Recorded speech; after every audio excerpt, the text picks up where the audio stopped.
मित्रों नमः संस्कृताय। संस्कृत गंगा दारागंज प्रयागराज से मैं केदारनाथ तिवारी आप सभी का स्वागत करता हूं। आज देखते हैं हम लोग मॉडल पेपर 3 बुक का नाम है बिहार शतकम। आप लोग इसको ले लीजिएगा ऑनलाइन ऑर्डर करके।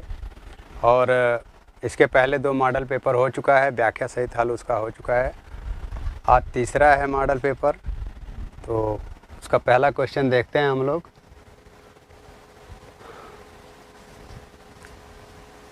इसमें पूछा है आर्ष काव्यम अस्ति। क्या पूछा है? आर्ष काव्यम अस्ति। आर्ष काव्य किसे कहते हैं या आर्ष काव्य है तो वो क्या है? रामायण है। इसी को आदि काव्य भी बोलते हैं। क्या बोलते हैं? आदि काव्य भी बोलते हैं। किसकी रचना है ये? वाल्मीकि। किसकी रचना है? वाल्मीकि की। उनको आर्ष कवि भी बोलते हैं और आदि कवि भी बोलते हैं। और ये किसकी रचना है? रघुवंशम में कितने सर्ग हैं? और उत्तरामचरितम किसका नाटक है? कितने अंक हैं? तो ये हो गया ना, आर्ष काव्य किसे कहते हैं? रामायण को। अगला क्वेश्चन देखेंगे इसमें। रामायण को कहते हैं, अब यहाँ पे पूछ लिया कि रामायण को क्या कहते हैं, तो रामायण को क्या कहते हैं? आदि काव्य। या रामायण को आर्ष काव्य या रामायण है क्या? महाकाव्य है। क्या है? महाकाव्य है, जिसमें लगभग कितने सर्ग हैं? 500। कितने हैं? और कांड कितने हैं? 7। बाल, अयोध्या, अरण्य, किष्किंधा, सुंदर, युद्ध और उत्तर। तो इसमें देख लीजिएगा, सर्ग भी देख लीजिएगा। सुंदर में जैसे सुंदरकांड में 68 सर्ग है, ऐसे युद्ध में सबसे अधिक है, वो 128 के लगभग है। तो ऐसे देख लीजिएगा। और खंड काव्य में आपका वो आ जाता है, मेघदूत आ जाता है। क्या आ जाता है? मेघदूत। बाकी महानाटक में शायद हनुमान नाटक आ जाता है। क्या आ जाता है? हनुमान नाटक आ जाता है। चंपू काव्य में नल चंपू,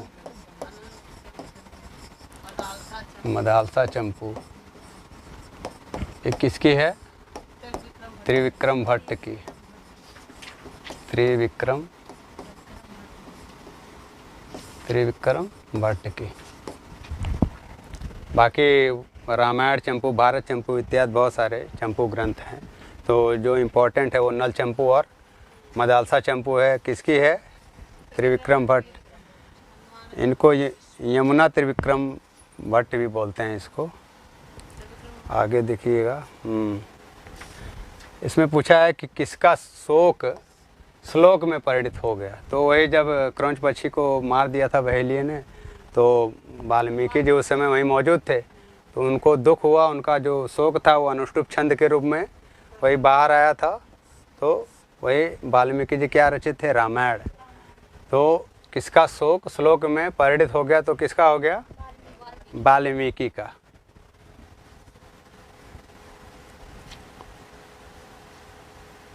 आगे देखिए। इसमें कहा है कि देशे देशे कलत्राणि देशे देशे च बांधवा तम तु देशम न पश्यामि यत्र भ्राता सहोदरा। उपर्युक्त श्लोक में महत्व प्रतिपादित है। तो यहाँ महत्व प्रतिपादित है सहोदर भ्राता का।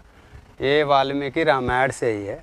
तो युद्ध कांड में, जहाँ रामायण का जो युद्ध कांड है 6वां वाला है, तो उसी में जब लक्ष्मण जी वहाँ युद्ध में मूर्छित हो गए थे, तो रामचंद्र जी वहीं पे बोले थे, मतलब उन्हीं के दुख में बोले थे कि देशे देशे कलत्राणि। कलत्र माने होता है स्त्री, और कलत्र शब्द किस में चलता है? इसका नपुंसक लिंग में। पंडित जी, कलत्र शब्द का क्या अर्थ है? और ये कलत्र शब्द है किसमें? नपुंसक लिंग में। ठीक है। तो यहीं रामचंद्र जी बोले कि देशे देशे माने प्रत्येक देश में कलत्राणी स्त्रियां मिल जाएंगी, और देशे देशे च बांधवा माने बंधु बांधव मिल जाएंगे। और तम तु देशम न पश्यामि, किंतु ऐसा कोई देश हमने नहीं देखा कि जहाँ पे सहोदर भ्राता दिखे या मिल जाए। तो ऐसा रामचंद्र जी वहाँ पे बोले थे जब लक्ष्मण जी को लगी थी, वहाँ मूर्छित हुए थे। तो उसी के प्रसंग में आया हुआ यहाँ। रामचंद्र जी ने कहा है। ठीक है पंडित जी। तो यहाँ पे क्या इसका उत्तर हो गया था कि यहाँ पे किसका महत्व प्रतिपादित है, तो सहोदर भ्राता का। वहीं पे वो बताए थे कि मतलब स्त्रियाँ प्रत्येक देश में मिल जाएंगे, बंधु बांधव मिल जाएंगे, लेकिन सहोदर भ्राता ऐसा कोई देश नहीं है जहाँ कोई मिल जाए। आगे देखिए, आगे इसमें पूछा है कि जय इति कस्य महाकाव्यस्य नामांतरम। तो जय एक किस महाकाव्य का नामांतर है, तो किसका है, महाभारत का। तो महाभारत का पहला है, स्टार्टिंग का क्या है, जय, फिर क्या था, भारत था, फिर तीसरा ये वाला क्या था, महाभारत था। ठीक है। ये रामायण क्या है, किसकी है, वाल्मीकि की है। बाकी रघुवंश किसकी है, कालिदास की। 19 सर्गों में है, ये लगभग 500 सर्गों में है। ये कितने में है, 19 सर्ग में। ये कितने में है, 18 सर्ग में। ये किसकी रचना है, 12वीं की। रघुवंश किसकी है, कालिदास की।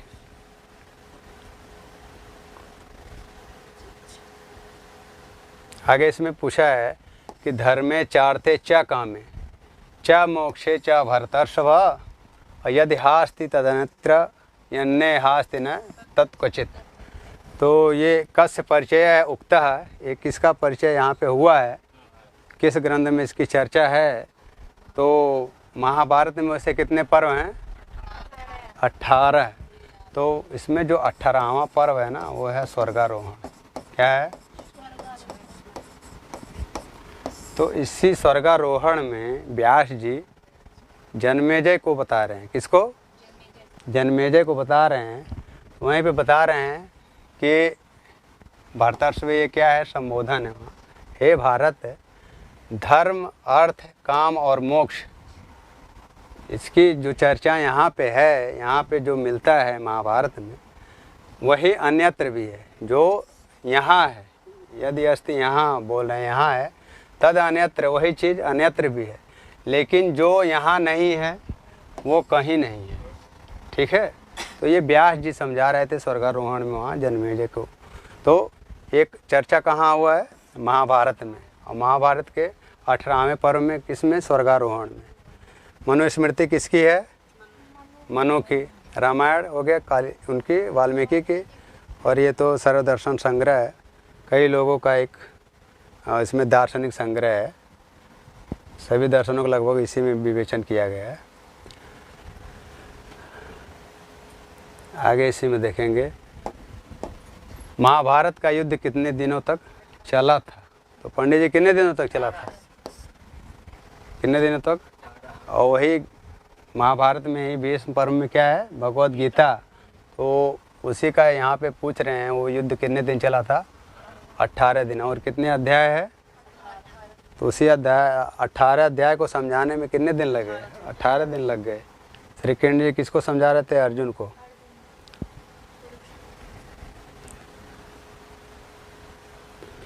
अब यहाँ पूछा है कि पुराण के कितने लक्षण हैं। ये तो पंडित जी कितने लक्षण है पुराण के, 5 लक्षण है।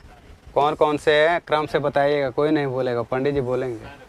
हाँ बोलिए। सर्ग, अरे पहले वंश आ गया। अरे पंडित जी ऐसे याद करेंगे भैया। सर्ग,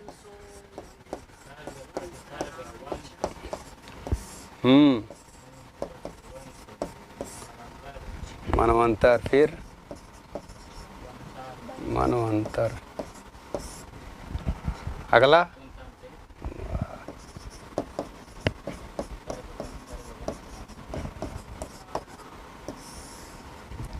तो पुराण के कितने लक्षण हो गए। तो मान लीजिए इसी में से दे देगा, 2-3 दे देगा, पूछेगा इनमें से कौन सा नहीं, एक दूसरा दे देगा, अन्य विकल्प दे देगा। तो ये आता रहेगा आपको 5। तो फिर उसके बाद जो अन्य दे देगा वही भिन्न रहेगा, उसमें कर लेंगे ना पंडित जी। 1 नंबर से रह गए थे, 1 नंबर से अंकिता भगनी रह गए थे। तो अच्छे से पढ़िए। अभी हम आप ही से पूछ रहे हैं बार बार, ताकि रिवाइज हो जाए अच्छे से।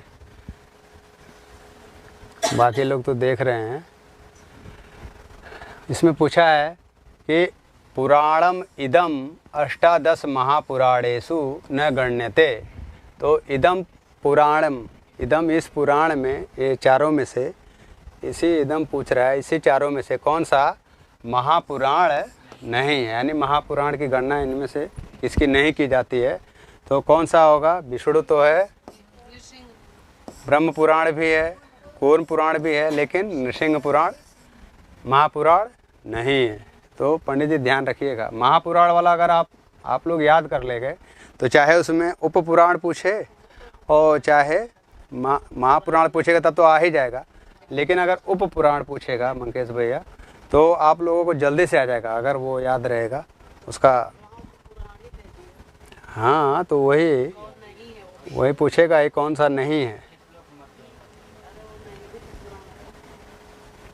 हाँ, यहाँ आ ही गया। ये देखिए पंडित जी आपका शार्ट ट्रिक है। ये पूछा है ना कि 3 ब्रा के अंतर्गत नहीं है, 3 ब्रा के अंतर्गत नहीं है। तो इसका श्लोक आप लोगों को याद होगा, तो एक लोग सुनाइए कोई अच्छे से। हाँ, तुष्टयम अनापि लिंग कुष्कानि पुराणानि पृथक पृथक। तो कितने हो गए महापुराण? 18। तो उसी में से पूछ रहा है कि जो व्रत त्रयम आप बोले हैं ना, तो व्रत त्रयम के अंतर्गत देख लीजिए कौन कौन सा है। ये भी है, ब्रह्म है, ब्रह्मांड पुराण भी है और ब्रह्म वैवर्त भी है। ये कौन सा नहीं है? वामन वाला। हाँ, तो ये किस में आ जाएगा? वचतुष्टयम में। ठीक है, आपको जब याद रहेगा ये 60 वाला, मध्यम भद्वयम व्रत त्रयम व चतुष्टयम, तो आप जल्दी से इसमें समझ जाएंगे, जल्दी से पकड़ लेंगे कौन सा नहीं है। ये देखिए यहाँ पे पूछा है, तृतीया विभक्ति का यहाँ है, एनांग विकार का। इसमें पूछा है कि गोविंदः शीर्षा खल्वाटः इत्यत्र रेखांकित पदे कारणम यहाँ स्पष्टयत। तो ये जो रेखांकित पद है ना, इसी में रहेगा रेखांकित पद ऐसे ही। वही पूछा है कि रेखांकित पद में इसमें बताइए, इसमें कारण इसका स्पष्ट करिए कि गोविंद जो है शीर्षा यानी सिर से क्या है? गंजा है। खल्वाट मतलब क्या होता है पंडित जी? गंजा होता है। तो गोविंदः यानी सिर से क्या है? गंजा है। तो इसमें कहाँ पे तृतीया विभक्ति हुई है? तो किस में लगी है? अंग विकारार्थ है। इसमें 2 होता है, एक अंगी होता है और एक अंग होता है। तो अंगी को आप मान लीजिए कि पूरी बॉडी हो गई अंगी, शरीर पूरा क्या हो गया? अंगी हो गया। और जिस अंग में विकार रहेगा उसी में एनांग विकार से तृतीया होगी। आया ना समझी? तो किस अर्थ में यहाँ पे लगा हुआ है? अंग विकार अर्थ में। तो किससे गंजा है पंडित जी? सर से। तो इसीलिए शीर्षा यहाँ हो गया, तृतीया का एक वचन क्या हो गया है? शीर्षा।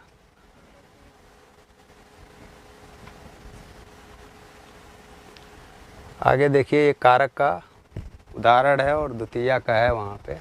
तो इसमें दिया है कि ग्रामम गच्छन् तृणम स्पृशति इत्यत्र तृणम इत्यस्य कर्म संज्ञा भवति। मतलब इसमें ये जो तृण है इसकी कर्म संज्ञा होती है, किस सूत्र से होगी पंडित जी? इसमें तथा युक्तम च निप्सितम।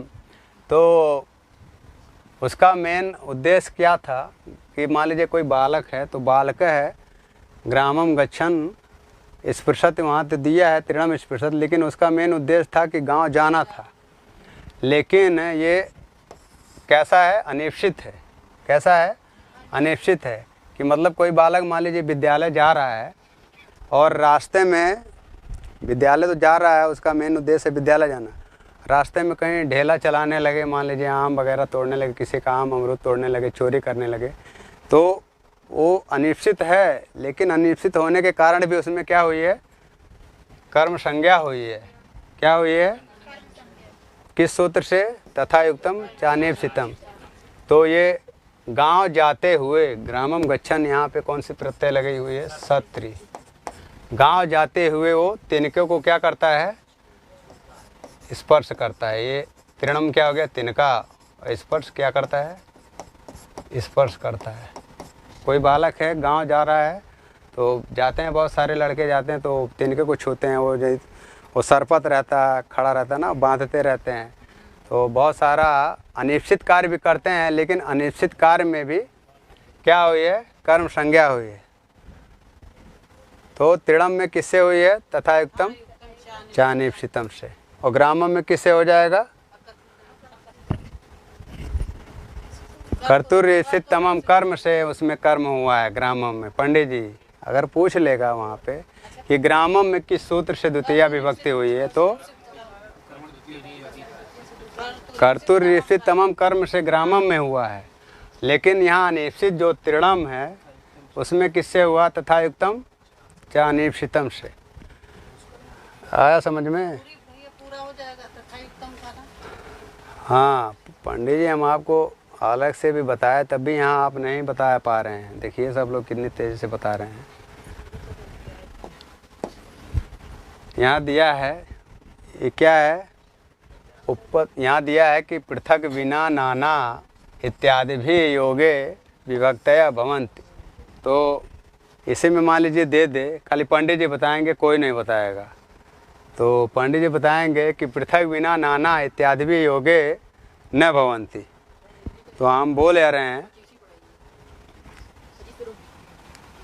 हम बता रहे हैं द्वितीया, पंडित जी द्वितीया, तृतीया, चतुर्थी, कौन सा नहीं है? हाँ, तो इसको ध्यान में रखिएगा। कौन सा हो जाएगा इसमें पंडित जी? द्वितीया, तृतीया और पंचमी। कौन वाला सही हो जाएगा? ए वाला ऑप्शन सही हो जाएगा। ये उपपद विभक्ति है। क्या है? डायरेक्ट लगने वाली विभक्ति है। ये सूत्र नहीं है, कारक में ये डायरेक्ट लगती है। इसका क्या पढ़ते हैं हम लोग? स साकम समम सार्धम के योग में तृतीया विभक्ति होती है। तो बोला है यहाँ पे कि साकम इति उपपदस्य योगे का विभक्ति प्रयुज्यते। तो कौन सी विभक्ति होती है? तृतीया। इसका क्या होता है? उभयतः, सर्वतः, परितः, समया, निक्षा, हा प्रतियोगे यप। इसका क्या होता है? नमः, स्वस्ति, स्वाहा, स्वधा, अलम, औषध, योगाच। याद रखिएगा आप लोग।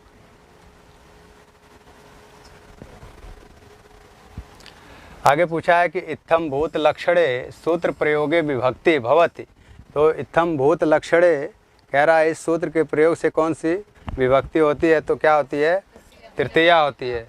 मतलब इस सूत्र का कहना ये है कि किसी विशेष पहचान से अगर कोई चीज़ मतलब प्रकट होता है, या धार्मिक चीज़ें से कोई पहचान में आ रहा है, कोई विशेष चिन्ह से पहचान में आ रहा है, तो उसमें इस सूत्र से क्या हो जाता है? तृतीया विभक्ति हो जाती है। जैसे एक उदाहरण है, जटाभि तापस है, वहाँ जटाओं से क्या लग रहा है? तपस्वी लग रहा है। जैसे मान लीजिए गांव का किसान जा रहा है हल लेकर के, तो हलेन कृषकः। और मान लीजिए हनुमान जी हैं या भीम जी, तो हाँ गदेन हनुमान, या गदेन भीम, या चक्रेण विष्णु। ऐसा आप अपने तरफ से कर सकते हैं। मतलब किसी विशेष पहचान से प्रकट हो रहा है ना, तो वही सूत्र क्या है? ये इत्थम भूत लक्षणे। हाँ,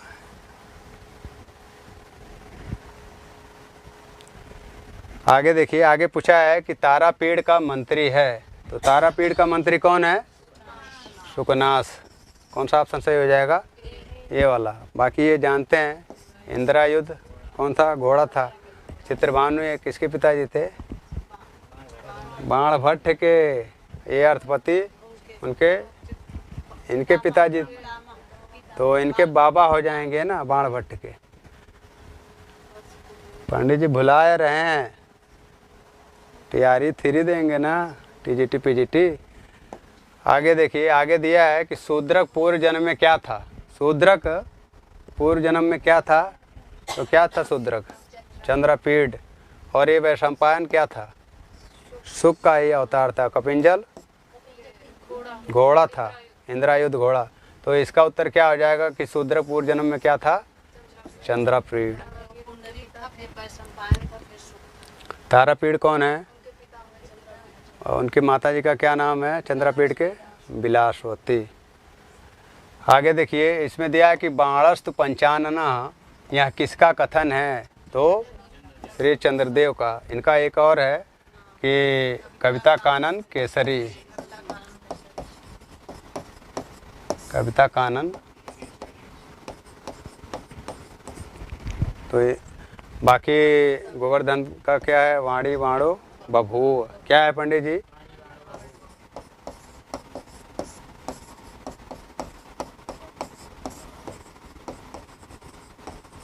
वाणी वाणो बभूव। और राजशेखर का एक है, इसी में दिया हुआ है, देख लीजिएगा आप।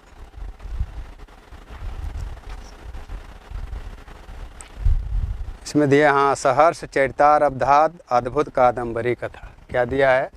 सहर्ष चरिता रब्धात, यहाँ दिया है रब्धाद अद्भुत कादम्बरी कथा। ये किसका है? राजशेखर का है। किसके विषय में कहा गया है? बाण भट्ट के।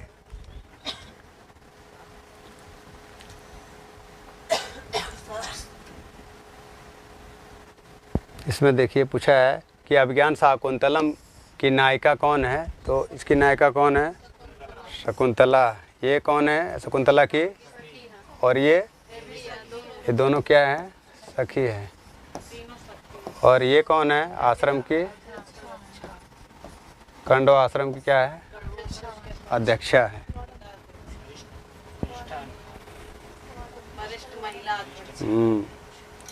आगे पूछा है इसमें कि अभिज्ञान शाकुंतलम में अंगिरस है। तो अभिज्ञान शाकुंतलम में अंगिरस कौन सा है? श्रृंगार रस। बाकी 1 करोड़ किस में है?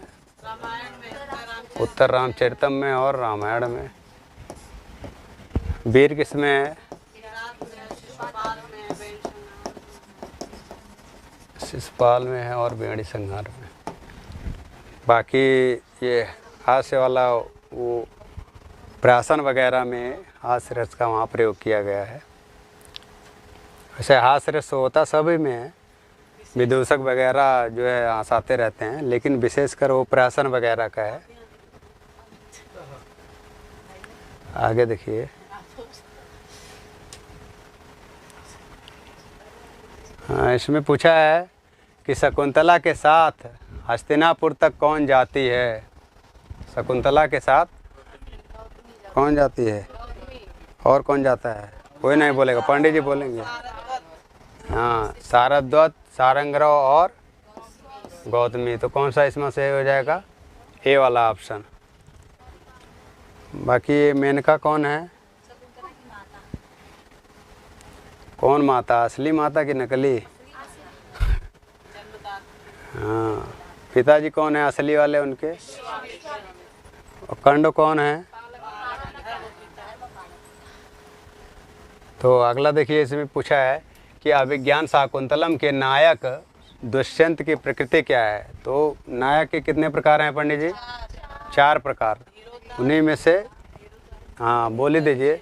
धीरोदात, धीरोललित, धीर प्रशांत और धीरोद्धत। तो इसमें कौन सा सही हो जाएगा आपका? धीरोदात है। धीर ललित कौन है? उदयन और यक्ष हो गया। धीर प्रशांत कौन है? चारुदत्त। चारुदत्त हो गया। तो यहाँ रामकृष्ण, अर्जुन इत्यादि, दुष्यंत, ये इसी में पूछा ही है, दुष्यंत इत्यादि आ जाएंगे। और इसमें कौन आ जाएंगे? परशुराम, भीम और दुर्योधन। नायक की प्रकृति कितने, नायक कितने प्रकार का होता है? 4। आगे पूछा है कि दुष्यंत के वंश का क्या नाम था? उसी में दिया हुआ है ना, पुरुवंश। कौन सा वंश? तो कौन सा ऑप्शन सही हो जाएगा इसमें? सी वाला हो जाएगा। बाकी सूर्यवंश किसका है? रामचंद्र। यदुवंश किसका है? और कुरुन किसका है? दुर्योधन का। दुर्योधन आदि का है भैया कुरुवंश। अभी कंफ्यूज में है आप, दुर्योधन आदि का है, कौरव धृतराष्ट्र आदि का।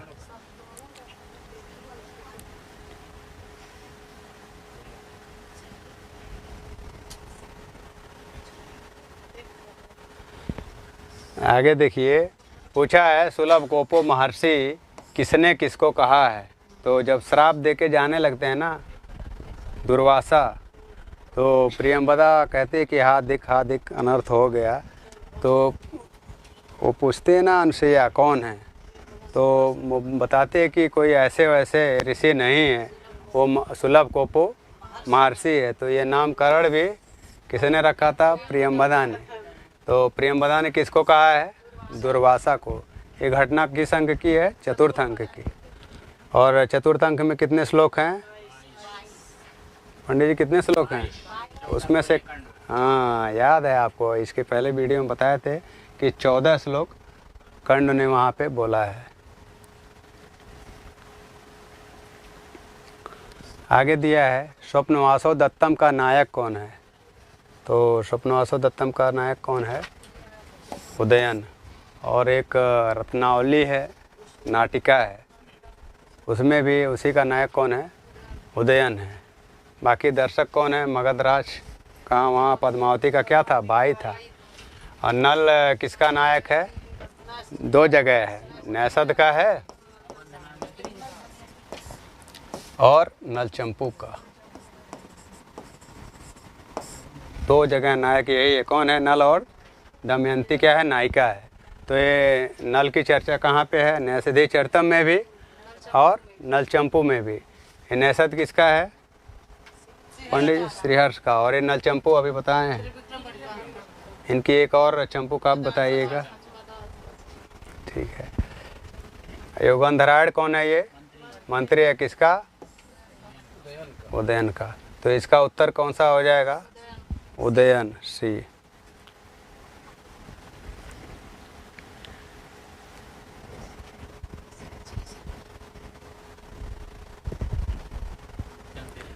चलिए कंटिन्यू करते हैं इसी को। स्वप्नवासो दत्तम नाटक में विदूषक का नाम है। इसमें पूछ रहा है कि स्वप्नवासो दत्तम में जो नाटक है किसकी रचना है? भास की। कितने अंक हैं? 6 अंक हैं। उसी में पूछ रहा है विदेशक का क्या नाम है। तो कौन सा हो जाएगा? वसंतक एक जगह और आया हुआ है, देख लीजिएगा आप लोग, रत्नावली में आया हुआ है। ठीक है, तो ये क्या है? विदूषक है। और ये जो वादरायण है ये क्या है? कंचुकी है। क्या है? कंचुकी है। और ये माधव्य कहाँ का है? विदूषक माधव्य या माधव्य किसका है? अभिज्ञान शाकुंतलम का है। और मैत्रेय किसका है? मृच्छकटिक का। ठीक है, मैत्रेय किसका है? मृच्छकटिक का। बाकी वसंतक किसका हो गया? स्वप्नवासो दत्तम का। तो इसी में पूछा है कि स्वप्नवासो दत्तम नाटक में विदूषक का नाम क्या है? वसंतक है।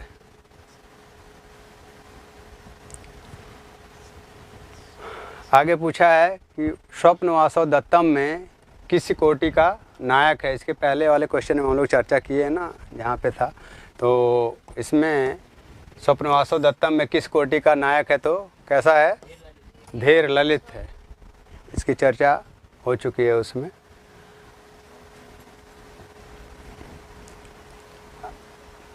अगला देखिए, इसमें पूछा है कि श देवा एह वचत में स किसको बतलाता है? मतलब स पद से किसका अर्थ है? तो किसका हो जाएगा?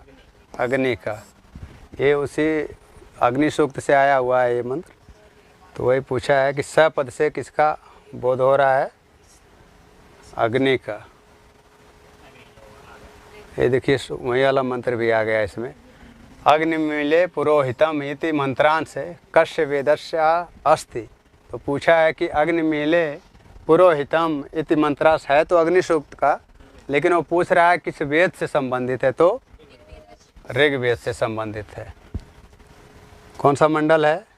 पहला ही मंडल है इसमें, पहले मंडल का पहला सूक्त है ना।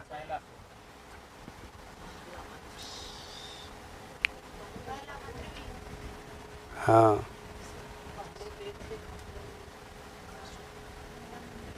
आगे इसमें दिया है कि सवित्र सूक्त 1/35 में कितने मंत्र हैं। तो सवित्र सूक्त में कितने मंत्र हैं पंडित जी? ऑप्शन नंबर सी सही हो जाएगा। कितने मंत्र हैं? 11।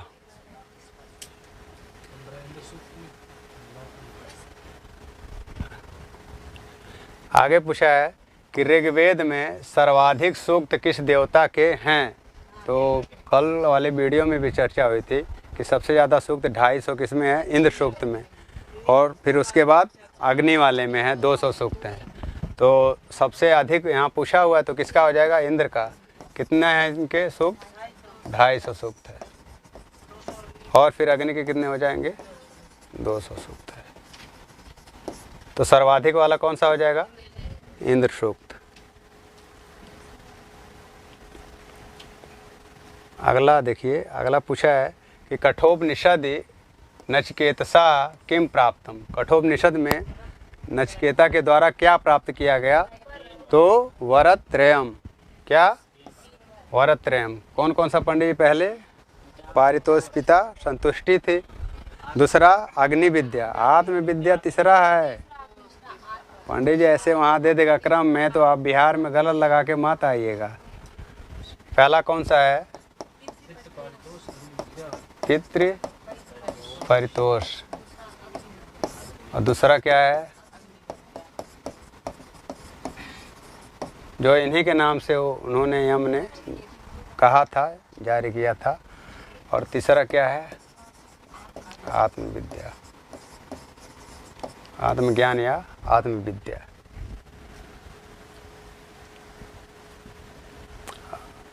अच्छे से पढ़ के जाइएगा पंडित जी।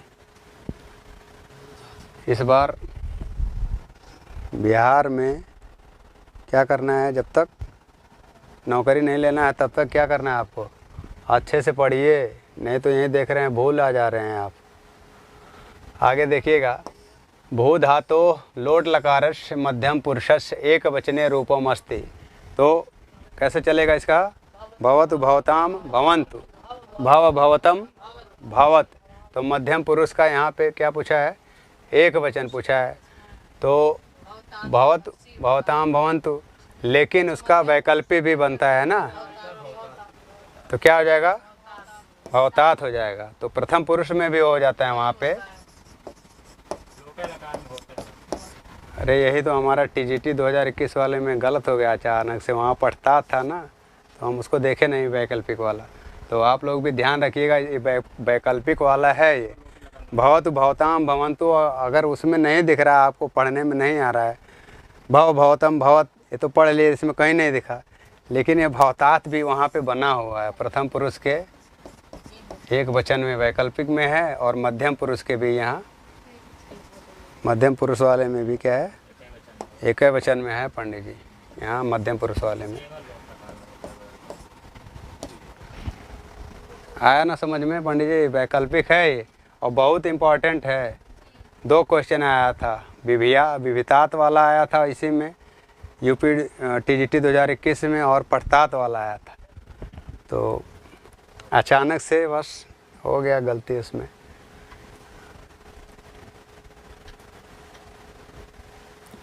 अगला देखिए, अगला पूछा है पठ धातो लंग लकारे प्रथम पुरुष बहुवचन से रूपम इदम सिद्ध्यति। तो पठ धातु का लंग लकार में प्रथम पुरुष बहुवचन, तो अपठत अपठथाम अपठन क्या आ जाएगा? तो कौन सा ऑप्शन सही हो जाएगा? फिर अपठ अपठथम अपठत, फिर अपठम अपठाव अपठाम। वो बताए तो दिए, ध्यान से देखिए, बात कर रहे हैं आप लोग। अगला पूछा है इसमें कि ददति रूप बनता है, पंडित जी खाली बताएंगे। मंकेश भैया आप भी बताइएगा, दोनों लोग। किसका है ये? कैसे रूप चलेगा? दत्तः ददति।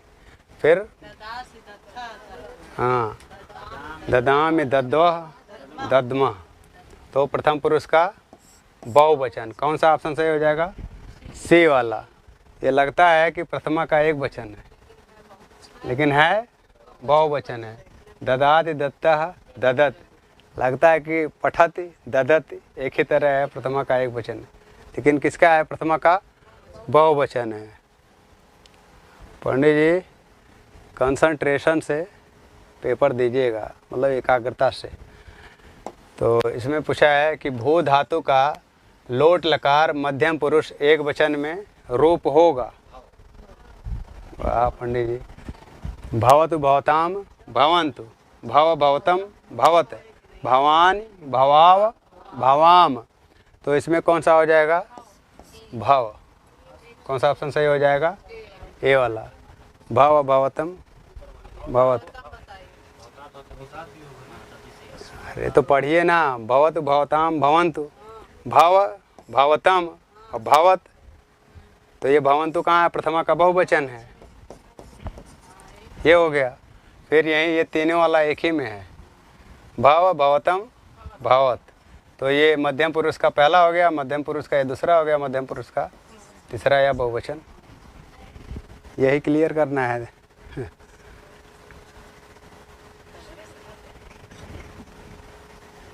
आगे देखिए, सेव धातु है। सेव धातु किस पदवी में चलता है पंडित जी? लव और सेव दोनों किस पद में चलता है? आत्मनेपद। तो पूछा है सेव धातो विधिलिंग लकारे मध्यम पुरुष एक वचनम अस्ति, यानी मध्यम पुरुष का बहुत इंपॉर्टेंट है, इसीलिए मध्यम पुरुष का बार बार इसे में दिया जा रहा है, वो चाहे जिस भी धातु की है। तो सेव धातु का विधिलिंग लकार मध्यम पुरुष एक वचन में क्या हो जाएगा? सेवे था। पंडित जी बताइए इसका कैसे चलेगा? हाँ, सेवध्वम है।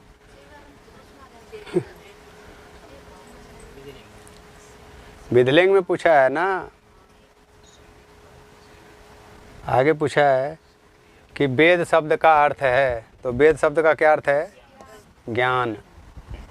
या इसके पीछे वाले वीडियो में आप लोग देखे होंगे कि वेद से तात्पर्य क्या था? पंडित जी, श्रुति भी वेद को ही कहते हैं। क्या कहते हैं? श्रुति। और वेद का अर्थ क्या होता है? ज्ञान। विद धातु है और घाई प्रत्यय है। क्या है? विद धातु और घाई प्रत्यय। तो क्या बना है? वेदः। क्या बना है पंडित जी? वेद है। मान लीजिए वेद में पूछ ही लिया कौन सा प्रत्यय है, तब वेद धातु से घाई प्रत्यय।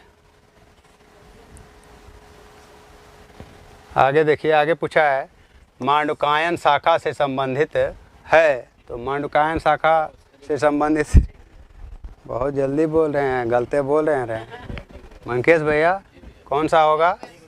ऋग्वेद। और कौन कौन सा है? तीन, हाँ 4 ठू है, 3-4 ठू है जो भी है, लेकिन इम्पोर्टेंट जो शाखा है जो मिलती हैं 2 ही 3 हैं उसमें, आसलायन और वो। हाँ, अगला देखिए, अगला दिया है कौन सा वेद वेदत्रयी का भाग नहीं है। तो आपको देखना होगा पंडित जी, नहीं है। एग्जाम में क्या देखना है? नहीं है। वहाँ तो भाई 5-5 विकल्प रहता है, तो लगता है कि जल्दी से मार के चले जाते हैं, लेकिन पढ़ना है, पूरा अच्छे से पढ़ना है। गुरुजी ने बोला ना 2-2 बार पढ़ना, जो समझ में नहीं आए तो 2-2 बार पढ़ना उसको, फिर पढ़ते ही वो आ जाता है। तो इसमें कौन सा वेदत्रयी का भाग नहीं है? तो पहले जो वेदत्रयी था तो क्या था? ऋग था, फिर यजुर था, फिर सामवेद था। तो यही तीनों क्या था? वेदत्रयी था। पहले वेदत्रयी की गणना में यही तीनों आता था, और इसको क्या बोलते हैं? अर्वाचीन। क्या बोलते हैं? अर्वाचीन वेद कौन सा है? अथर्व वेद है। तो वेदत्रय में गणना इसी 3 वेद की होती है। या पूछ लेगा कि सबसे प्राचीन वेद कौन सा है, तो चारों रहेगा पंडित जी ऑप्शन में। वो कौन जाएगा? ऋग्वेद। इम्पोर्टेंट क्वेश्चन है, ऐसे ही आएगा, नॉर्मल ही रहेगा। बिहार की वो खास करके स्टेट की परीक्षा बहुत टफ नहीं होती है, हमने पेपर देखा है इसका, तो बहुत आसान ही रहता है, नॉर्मल ही रहता है, लेकिन पढ़ा हुआ रहे, सामान्य परिचय सब पढ़े रहेंगे तो सब आ जाएगा। इसमें पूछा है कि समास की प्रक्रिया होती है, समास की प्रक्रिया होती है तो 2 पदों के बीच में क्या होता है, और 2 वर्डों के बीच में क्या होती है? संधि होती है। और 2 पदों के बीच में क्या होता है? समास। तो उत्तर कौन सा हो जाएगा? बी वाला।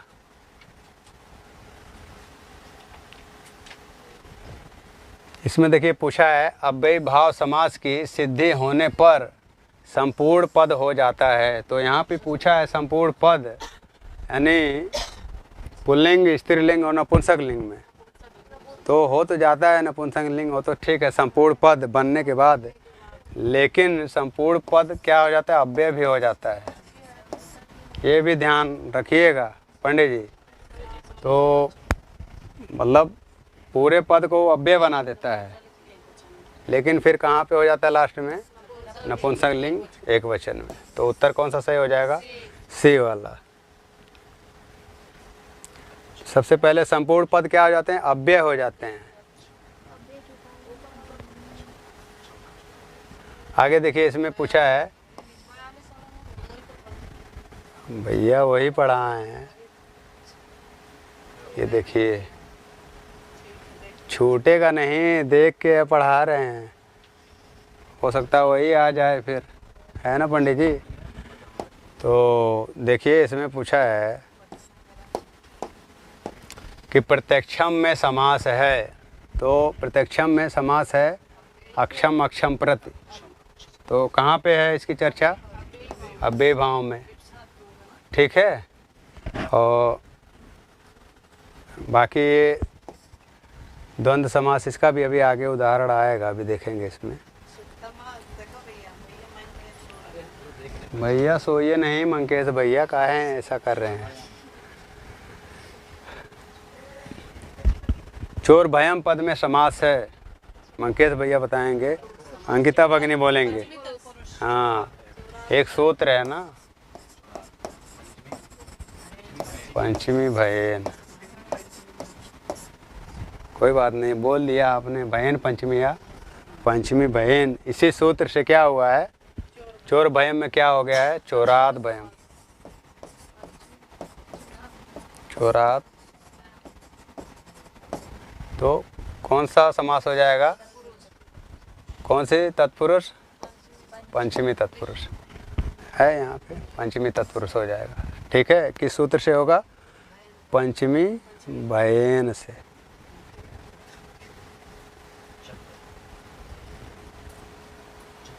आगे देखिए, आगे पूछा है कि चक्रपाणी में कौन सा समास है? चक्रपाणी में कौन सा समास है? तो बहुब्रीहि आपने बहुत जल्दी बता दीजिए, इसका विग्रह बता दीजिए, समास विग्रह। ऐसा नहीं, संस्कृत में बोलिए ना, चक्र है जिसके हाथ में, वो तो ठीक है। चक्रम पाणौ यस्य सः, चक्रम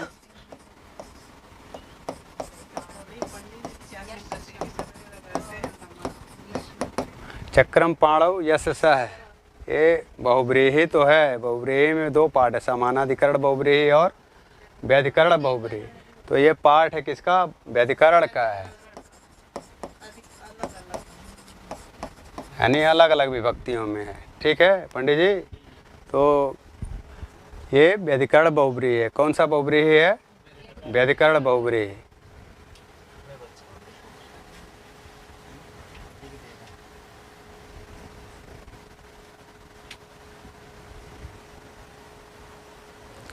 देखिए ये हम चर्चा कर रहे थे कि अभी आएगा। उभय पद प्रधानों का समास है। तो उभय पद प्रधान कौन सा समास होता है? क्या बोले आप? बहुब्री निद्रा में है, ऐसे निद्रा में, वहाँ आयोग वाले क्वेश्चन में मत मार के रही। हाँ तो होश में रह के वहाँ मारिएगा, नहीं तो बाहर कर देगा बिहार, फिर से यहाँ भेज देगा यूपी में।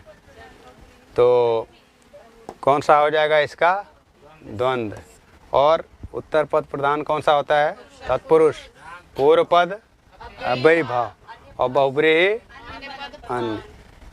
तो ये हो गया अन्य पद, ये हो गया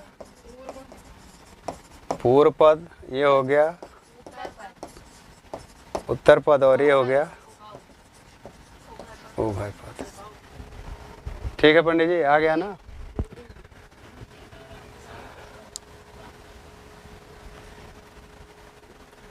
आगे इसमें पूछा है कि मयूख नामक टीका कस्य ग्रंथस्य वर्तते। मयूख नामक टीका किस ग्रंथ का है? तो ये किसका है? काव्य दीपिका का। इसके लेखक कौन से है? श्रीकांत भट्टाचार्य। और ये किसमें विभक्त है? शिखा में। कितने शिखा हैं? 8।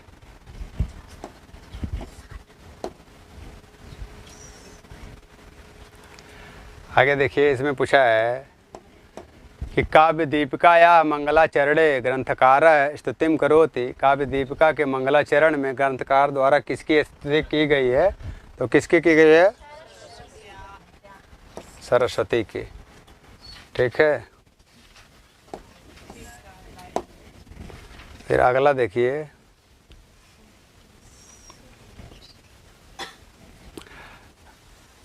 आगे पूछा है स्वर की विषमता होने पर भी जो शब्द साम्य होता है वह कौन सा अलंकार होता है? तो शब्द साम्यम वहाँ दिया ना कि उसमें परिभाषा है, शब्द साम्यम वैषम्य स्वरस्यत। स्वर की क्या है? विषमता हो, लेकिन व्यंजन की क्या हो? अधिकता हो, मतलब साम्यता हो। तो कौन सा अलंकार होता है?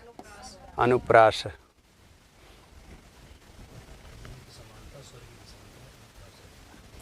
ये देखिए अनुप्रास अलंकार का है, ये एक उदाहरण है।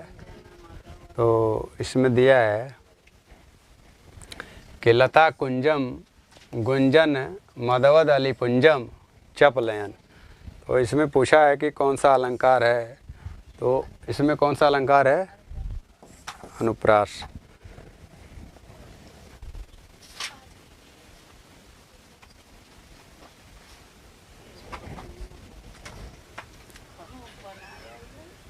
आज का ये मॉडल पेपर जो था तीसरा वाला, तो 1 से लेकर 50 तक की प्रश्नोत्तरी हुई है।